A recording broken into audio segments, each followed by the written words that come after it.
Chapter 1. Rebirth of a Classic.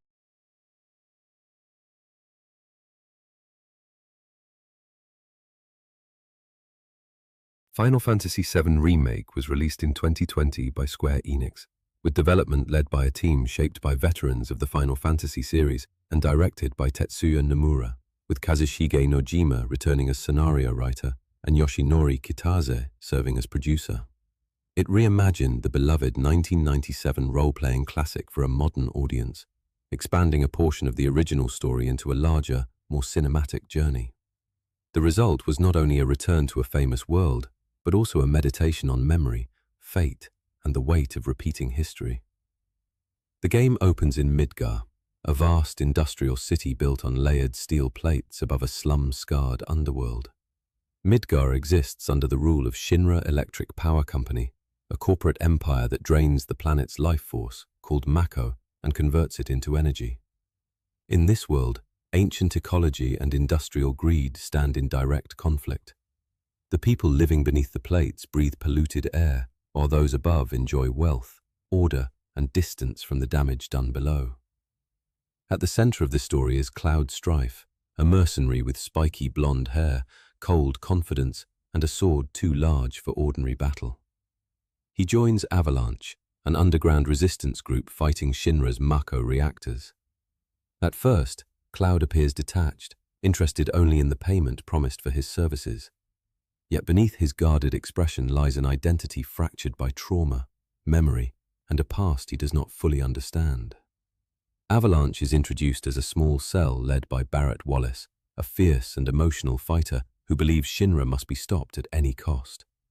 Fighting beside him are Tifa Lockhart, Cloud's childhood friend, and a skilled martial artist who owns a bar in the slums. Aerith Gainsborough, a mysterious flower seller with a gentle nature and an unusual connection to the planet, and later, the loyal red beast known as Red 13, whose presence hints at older truths hidden beneath the city's surface. Their bonds form the emotional core of the narrative, even as the larger conflict grows in scale. The remake's early hours follow Avalanche as they strike Shinra's Mako Reactor 1, then navigate the unstable aftermath. The city responds with overwhelming force, and what begins as a sabotage mission becomes a desperate struggle for survival. As the characters move through the slums, they reveal their histories through small conversations, quiet moments, and signs of grief. Midgar becomes more than a setting, it becomes a living symbol of exploitation, inequality, and hidden suffering. This retelling eventually grows beyond the original opening chapter of the classic game. It introduces new layers of mystery surrounding destiny, unseen guardians of time, and the possibility that events are being guided or resisted by forces beyond ordinary human understanding. But at its heart, the story remains grounded in people trying to find meaning in a broken world. Final Fantasy VII Remake begins as a rebellion against a machine-powered empire and unfolds into a journey through memory, identity, and the fragile hope that the future can still be changed. Chapter 2. The Slums Beneath the Plate.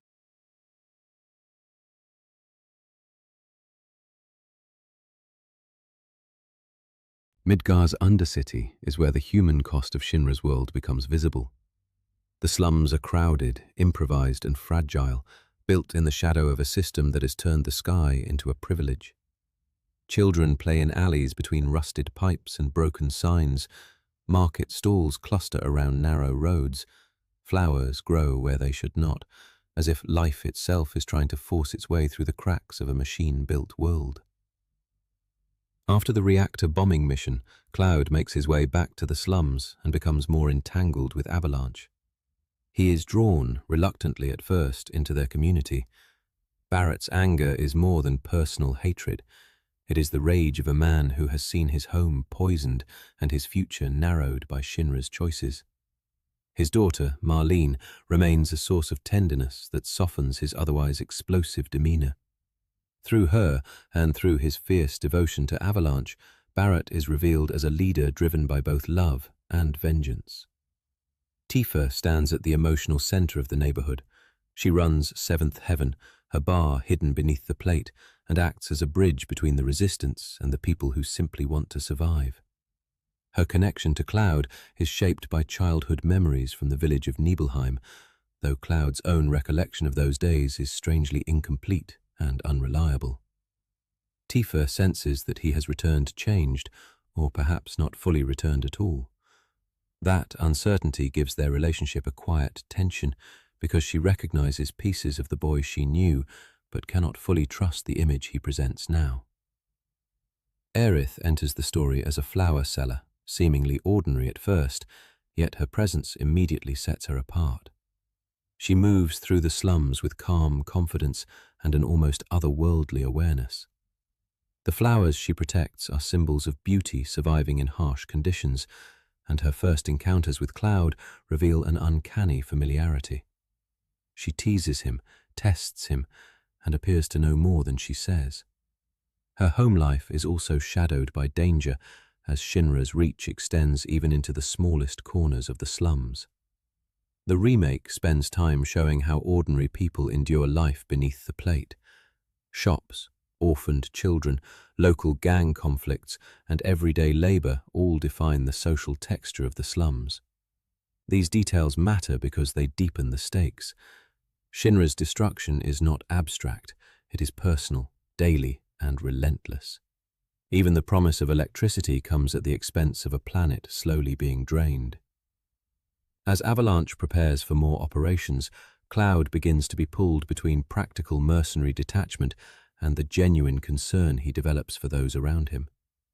The slums become a place where his emotional armor starts to crack. In that small, cramped world, the larger struggle against Shinra is mirrored in the smaller struggle to remember who one is and what one owes to others. The story's pace remains tense, but beneath the action lies a gentle, persistent awareness that these people are trying to build a life in the ruins left by power. Chapter 3: Shinra's Machinery of Power.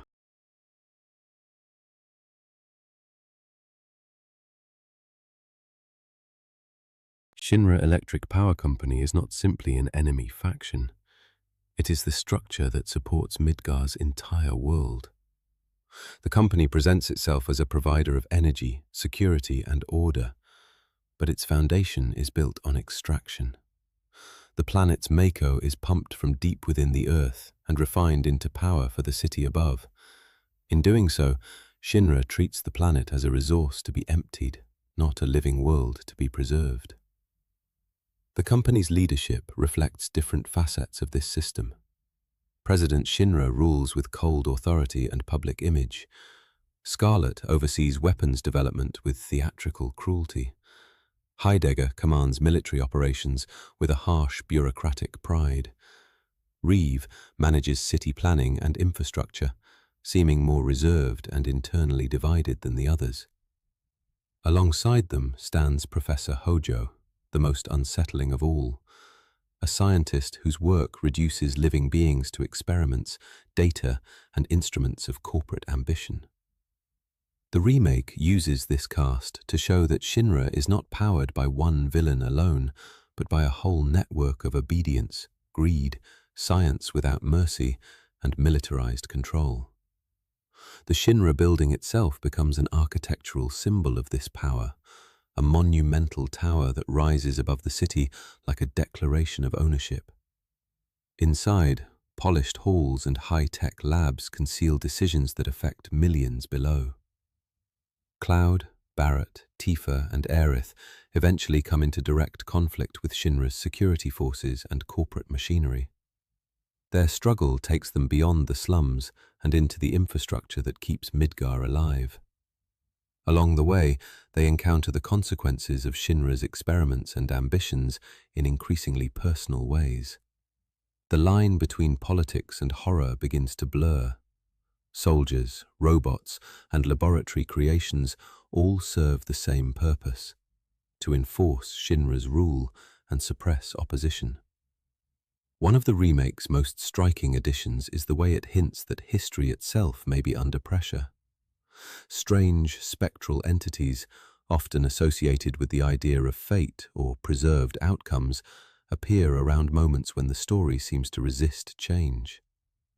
These forces are not explained fully in simple terms, but their presence suggests that the events of the past are not fixed in place. In a world where the planet is being consumed, even time appears to be under strain. The party's growing awareness of Shinra's scale changes the tone of the journey. They are no longer a small group striking at a distant target. They are inside the machine, seeing its parts and understanding its appetite. The enemy is both political and spiritual, both corporate and metaphysical. Shinra controls energy, media, soldiers, and scientific research, but it also embodies a deeper corruption, the willingness to sacrifice life for convenience and control. This realization gives the struggle a larger significance. The group is not only trying to survive in Midgar, they are confronting a civilization that has lost sight of the living world beneath its own systems. Every hallway, reactor, and laboratory underscores the same truth. Shinra's power is immense, but it is built on theft, and every stolen drop of Mako leaves the planet weaker than before. Chapter 4. The Planet's Cry.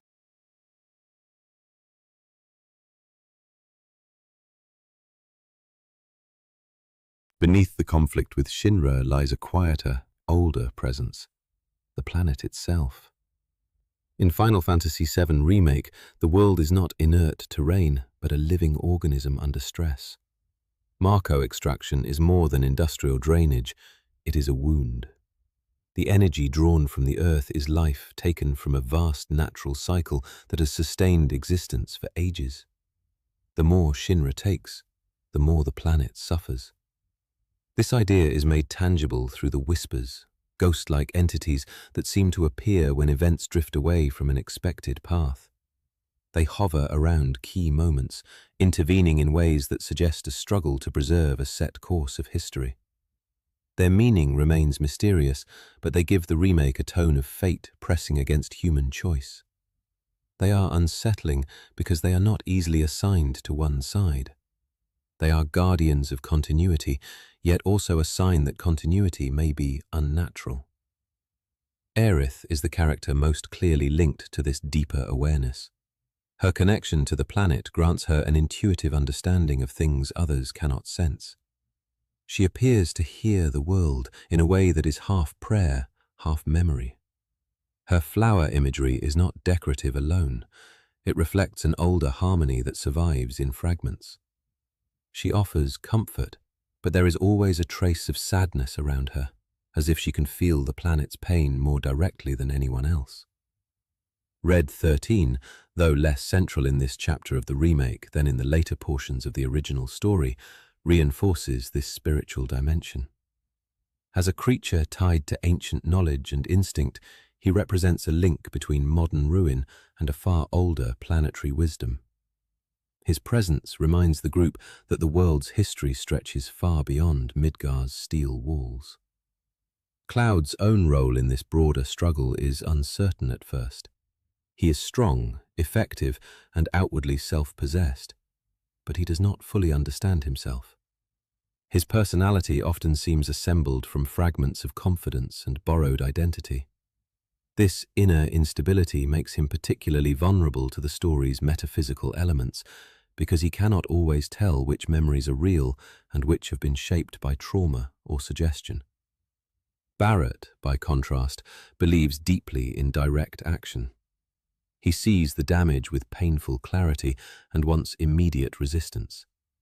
His emotional force often contrasts with Aerith's quiet sensitivity and Tifa's measured concern. Together, the trio around Cloud forms a kind of moral balance.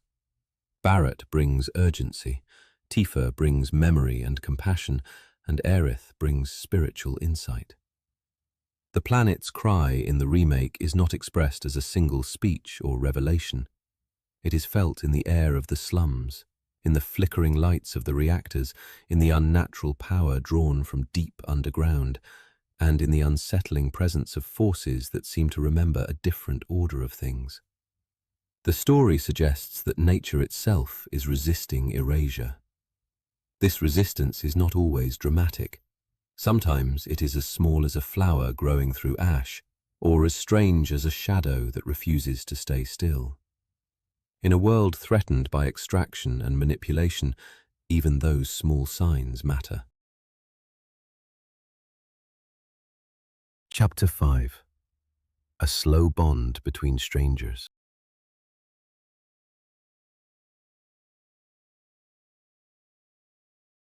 As the story moves forward, the main group begins to feel less like a temporary team and more like a place of shelter.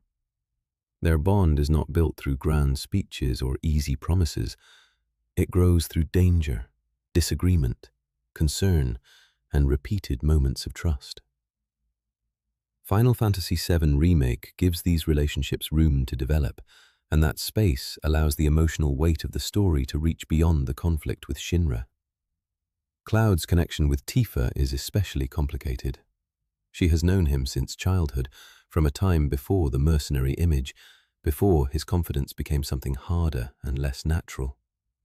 She sees that something about him does not fully add up, but she cannot easily press him without risking the fragile stability he already has.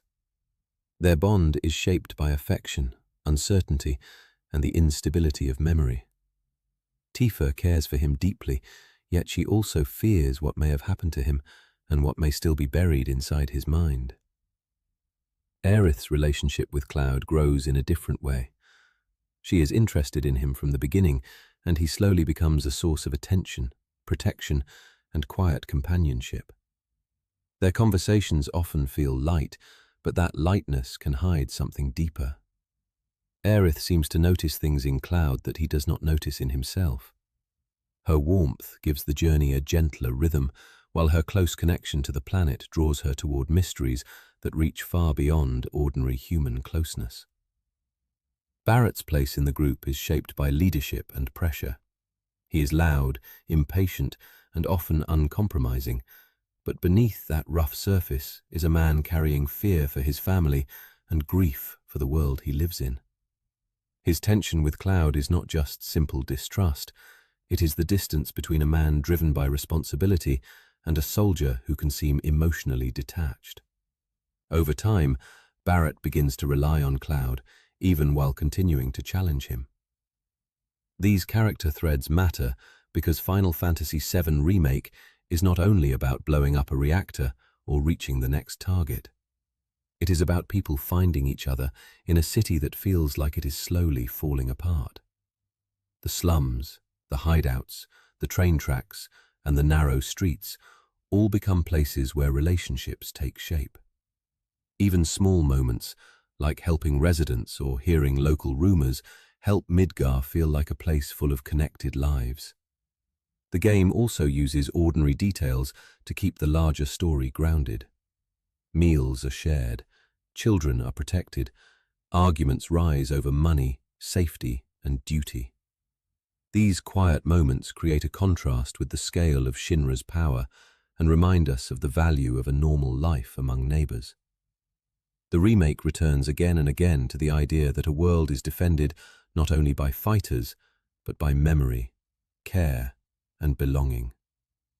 As the group grows closer, Cloud's distance becomes easier to see. He is there in body, but not always fully present. He seems to be reaching toward the others while still standing apart from them. That tension gives the story a quiet, uneasy feeling. The more the party begins to resemble a family, the more Cloud seems divided between who he is and who he believes he should be. Their bond gives the narrative its emotional pulse, and it becomes clear that the battles ahead will test not only their strength, but the trust they have slowly built together. Chapter 6. The Shinra Building Assault.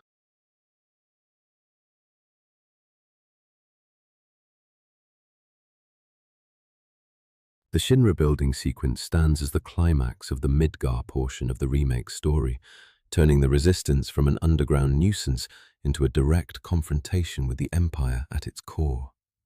What begins as a mission of infiltration becomes a descent into the company's inner machinery, where the public face of progress gives way to surveillance, imprisonment, and experimentation. Cloud, Tifa, Aerith, Barrett, and their allies move through increasingly dangerous levels of the tower, encountering corporate guards, security systems, and the chilling mechanisms that protect Shinra's secrets. The building itself feels like a vertical map of oppression. Lower floors hold reception and administration. Higher sections reveal military control, scientific abuse, and executive isolation. Every level separates the company from the people it exploits. Inside, the party learns more about Shinra's treatment of both human beings and creatures born from its experiments. Hojo, in particular, embodies the darkest side of the company's power.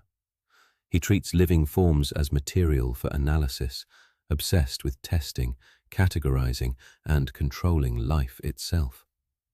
His presence is unsettling not because he rages, but because he is calm. He represents a system where cruelty has become normalized by procedure. The group's movement through the tower also reveals the shifting dynamic of their relationships. Fear and urgency force them to trust one another completely. Barrett's determination carries them forward. Tifa's discipline keeps the group grounded. Aerith's insight guides them through strange events whose significance she seems to sense before anyone else. Cloud remains the central fighter, but he is not simply a weapon. His growing connection to the others begins to influence how he understands the mission. The infiltration also introduces moments that suggest a deeper disturbance in reality. The whispers gather around key turning points, as though trying to correct the flow of events. Their intervention gives the tower assault a dreamlike instability. It feels as if the past itself is resisting change. Rather than merely defeating enemies, the group seems to be pushing against a boundary that history has placed around them. At the top of the Shinra building, the story's scale expands even further. The conflict is no longer limited to corporate corruption on the surface. It now involves the broader structure of fate, memory, and inherited outcomes. The assault is both a political strike and a symbolic breach. The resistance has entered the heart of the system and forced it to reveal its hidden face. The payoff is not a simple victory, it is a crisis. Shinra's power remains immense, but its authority is shown to be vulnerable, exposed, and morally rotten. By reaching the top, the party proves that the empire can be challenged. At the same time, the cost of that challenge becomes clear. The tower is not just a headquarters, it is a monument to the belief that life can be managed from above, while those below are left to endure the consequences. The climb itself becomes a story of defiance, and the summit becomes the place where that defiance meets the deepest uncertainty yet. Chapter 7. Zack, Sephiroth, and Broken Memory.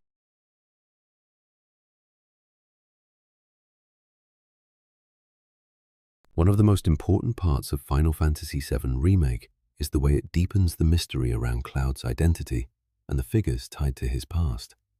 Among them, Zack and Sephiroth stand out the most. Both are present through memory, implication, and emotional weight, long before their full history is explained. Zack was a soldier operative connected to Cloud's earlier life in Nibelheim. His legacy matters because it helps explain Cloud's fractured sense of self. Cloud is not simply hiding behind a false identity. He is carrying trauma, ambition, admiration, and loss, all of it mixed together until it no longer forms a stable person. Zack represents a path Cloud cannot fully remember, yet cannot fully escape. He is part of the life Cloud lost, and part of the life Cloud may have tried to borrow. Sephiroth, meanwhile, is introduced in the remake as a presence that feels larger than a normal villain. He is elegant, dangerous, and bound tightly to Cloud's deepest wounds. In the original story, Sephiroth was once a celebrated war hero whose fall into catastrophe changed the world. The remake keeps that same sense of scale, but makes him feel more immediate and more personal. His appearances are not only threats from outside, they feel like intrusions into Cloud's mind. Rather than treating Sephiroth as a distant enemy, the remake uses him as a destabilizing force. He often appears when Cloud's certainty begins to crack, as if he is not just a danger in the world, but a pressure on the mind itself. That makes the story feel smaller and larger at the same time. Smaller because it focuses so closely on Cloud's inner life. Larger because that inner struggle is tied to the fate of the world. Sephiroth is not only a figure from the past, he is a shadow that reaches into the present. Cloud's confusion about who he was, what he did, and how his memories fit together gives much of the story its quiet sadness. Tifa's concern comes from her own memories of Nibelheim, where shared history and broken recollection come together in painful ways. She knows that something is wrong, even when she cannot fully force the truth into place. Aerith adds another layer because she seems to sense that Cloud's path is connected to forces beyond what he understands. Her awareness gives the story an even softer, more mysterious tension. Together, these relationships create the image of a man standing on unstable ground. Cloud moves forward, but he does so through fragments. He hears names that matter more than they first appear to. He sees images that feel familiar for reasons he cannot explain. He reacts to things before he understands them. The result is a story where identity is always being tested and never fully secure. The remake handles these mysteries with care. It does not rush to solve them. Instead, it lets them gather weight through symbols, brief flashes, and strange moments of recognition. A sudden image, a voice from nowhere, or a feeling of impossible familiarity can all suggest that the past is still active. It has not settled. It continues to press against the present, shaping how the characters see themselves and each other. This is why Zack and Sephiroth matter so much. Zack represents a life that might have been, or perhaps a life that truly was, but now exists only in broken pieces. Sephiroth represents the terrible result of ambition, power, and loss taken beyond their limits. Cloud stands between them, trying to understand who he is in a world where memory can be damaged, used, or rewritten by pain. That uncertainty is not only personal, it reflects one of the remake's larger themes. History is never clean when it is built on lies, grief, and control. The past does not stay in the past. It keeps living inside the people who survived it, and inside the choices they still have to make. In Final Fantasy VII Remake, that lingering past is what gives the story its weight, its unease, and its sorrowful sense of fate. Chapter 8. Escaping the City of Fate.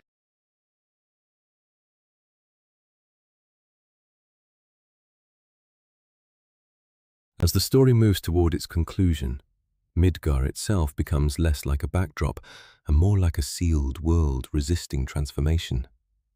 The assault on Shinra, the revelations within the tower, and the appearance of the Whispers all converge into a final struggle that feels larger than any one battle.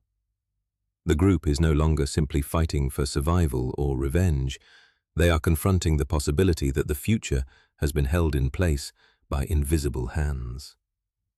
The final confrontation forces Cloud and his allies into direct opposition with both Shinra's power and the metaphysical forces surrounding destiny. The Whispers, which have repeatedly appeared to preserve a known sequence of events, become more aggressive as the story veers away from what seems intended. Their presence suggests a world where history has structure and where deviation carries consequences. Yet the party chooses resistance anyway.